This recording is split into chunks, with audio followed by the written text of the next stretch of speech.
I'm Falak. Welcome back to my channel. This video is just random. I don't even know कि मैं क्या बोलने वाली हूँ, किस बारे में बोलने वाली हूँ. बस मुझे बात करनी थी because I literally have no one to talk to. Though I have people in my family, but वो लोग ज़्यादा समझ सकते हैं जो relate कर सकते हैं, जिनके साथ अभी ये सब हो रहा है और जो सेम सिचुएशन में है. तो मैंने सोचा कि क्यों ना I should talk to you. Currently I am in delusion and confusion with a lot of stress and overthinking. मैं कैसे इनर्शिया में चली गई हूँ ना कि मुझे ओवर थिंकिंग करती रहती हूँ पूरे दिन और मुझे वही करने में मज़ा आ रहा है. फिर अजीब अजीब सी बातें दिमाग में आ रही हैं कि ये हो जाएगा वो हो जाएगा, तो ऐसा क्या होता है, इससे अच्छा तो मैं ये कर लेती, इससे अच्छा तो मैं ये वो ना करती. तो कोई कुछ ज़्यादा एक्सपीरियंस कर रहा है, कोई कुछ कम एक्सपीरियंस कर रहा है, but somewhere we all are facing this situation. और हम सब एक दूसरे को कंसोल ही कर रहे हैं बस कि कोई बात नहीं, it's okay, let's hope for the best. Last time NEET के बारे में शायद मेरी वीडियो 2-3 वीक्स पहले आई थी, काफ़ी टाइम हो गया. उसके बाद से जब से रिजल्ट आया कुछ ना कुछ हुए ही जा रहा है.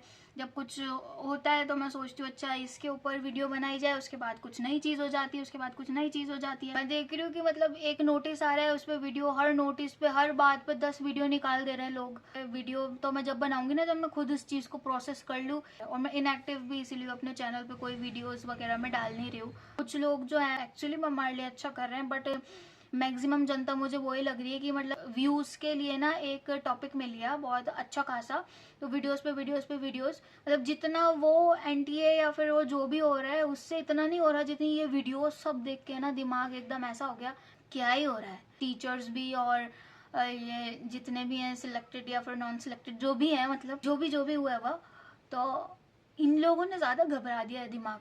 तो मैं यूट्यूब से भी ऐसी हो गई थी कि यार इसको बंद करो, इसके नोटिफिकेशन ऑफ करो, सब ऑफ करो, एकदम पढ़ना है नहीं पढ़ना है.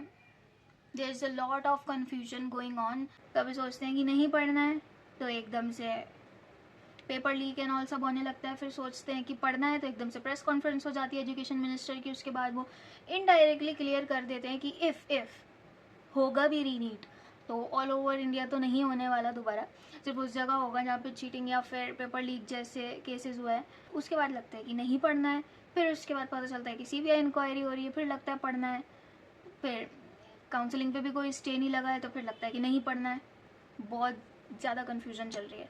तो इतनी अनसर्टेनिटी जो चल रही है, मुझसे तो उसमें नहीं पढ़ा जाता. मुझे नहीं पता कौन पढ़ रहा है, मुझसे तो नहीं पढ़ा जाता. इनफैक्ट मेरा प्लान तो ये था कि एक बार नीट हो जाएगा उसके बाद मैं अपने सेमेस्टर एग्ज़ाम के लिए पढ़ूंगी आराम से और अच्छा परफॉर्म कर दूंगी उसमें भी. मतलब मैंने फर्स्ट सेमेस्टर के लिए तो फिर थोड़ा पढ़ लिया था और एक डिसेंट परसेंटेज भी आ गई थी, बट सेकंड सेमेस्टर तो ये नीट की वजह से ना पूरा ही गायब है.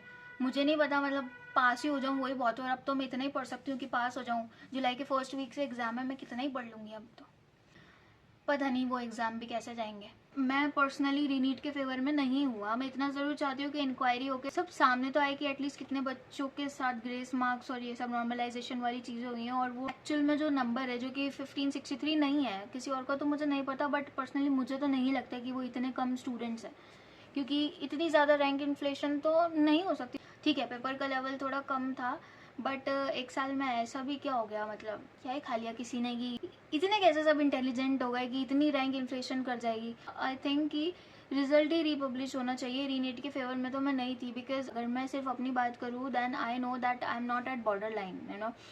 मैं सोचने को तो मैं कुछ भी सोच लूँ, लेकिन practically I know it's not possible कि मैं अभी पढ़ना स्टार्ट कर दूँ रीनीट के लिए तो मैं कोई 650 660 670 तक पहुँच जाऊँगी. This won't happen, I know.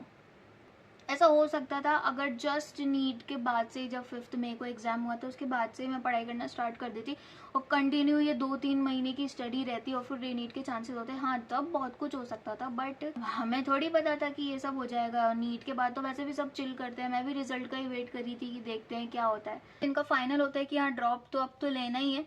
वो भले ही पढ़ना स्टार्ट कर देते होंगे, बट मैंने तो ऐसा कुछ नहीं सोचा था कि ड्रॉप लेना ही है मुझे. तो अगर मुझे पढ़ना भी है तो मुझे आई थिंक 25 के लिए ही पढ़ना चाहिए अगर पढ़ना है तो.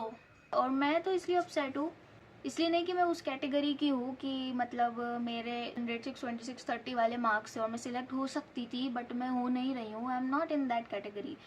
मेरा ये था कि अब मैं यहाँ आके रुक गई थी ना कि जो भी हो, जितने भी मार्क्स आए मैं एडमिशन ले लूँगी.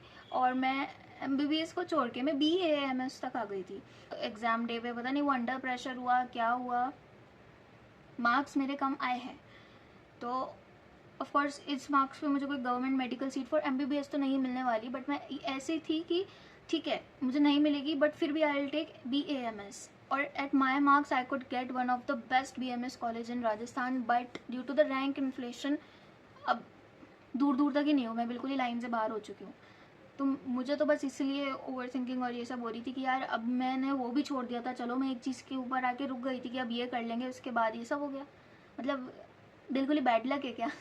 और मैं अगर अपने घर की बात करूँ तो इन सबसे ना कहीं मेरा छोटा भाई भी इफेक्ट होता है, क्योंकि वो हर चीज़ के लिए ना मुझ पर डिपेंड रहता है कि हाँ कुछ मस्ती वाला काम करवाएगी तो बहन करवाएगी कहीं बाहर लेके जाएगी तो बहन प्लान बनाएगी, तभी सब कुछ होगा। अब उसकी पूरी समर वेकेशन निकल चुकी है, उसके स्कूल रीओपन हो चुके हैं, पूरे समर वेकेशन में मैं इन्हीं सब चीज़ों में लगी रही कि अब ये हो रहा है, अब ये न्यूज़ आ रही है, फिर मैं उसको ओवर थिंक कर रही हूँ, फिर ये न्यूज़ आ रही है। समर वेकेशन उसकी एकदम बोरिंग चली गई और उसके लिए भी मुझे बुरा लग रहा है। तो कोई बात नहीं, वो तो छोटा भाई है, उसे तो मैं समझा लूँगी। I know my self, I know my potential कि मैं जो भी पढ़ रही हूँ मैं उसमें भी अच्छा कर सकती हूँ। ऐसा कुछ नहीं है कि NEET is the last option for me और सिर्फ यही रह गया, मुझे यही करना है। बट एक वही होता है ना कि नहीं निकलती वो चीज़ दिमाग से, कि बचपन से सोचते हुए आ रहे थे डॉक्टर डॉक्टर डॉक्टर, और उसके बाद एकदम से कट कर दो उस ख्याल को दिमाग से कि अब नहीं करना है, बस अब इसी में आगे बढ़ना है। तो वही कंफ्यूजन चल रहा है थोड़ा। ये जो पूरा सिनेरियो बन चुका है ना रिजल्ट के बाद से, इसने तो वर्स कर दिया है सब चीज़ों को। तो बस मुझे तो यही सब कहना था, और जो भी लास्ट तक सुन रहे उसको थैंक यू वेरी मच। पर अब सब सुन ही लिया है तो मुझे भी बताओ कि तुम लोग कैसा फील कर रहे हो कि ये सब चल रहा है। You have already decided what you gonna do? Let me know in the comment section below, and don't forget to like my video and subscribe the channel. Okay, bye.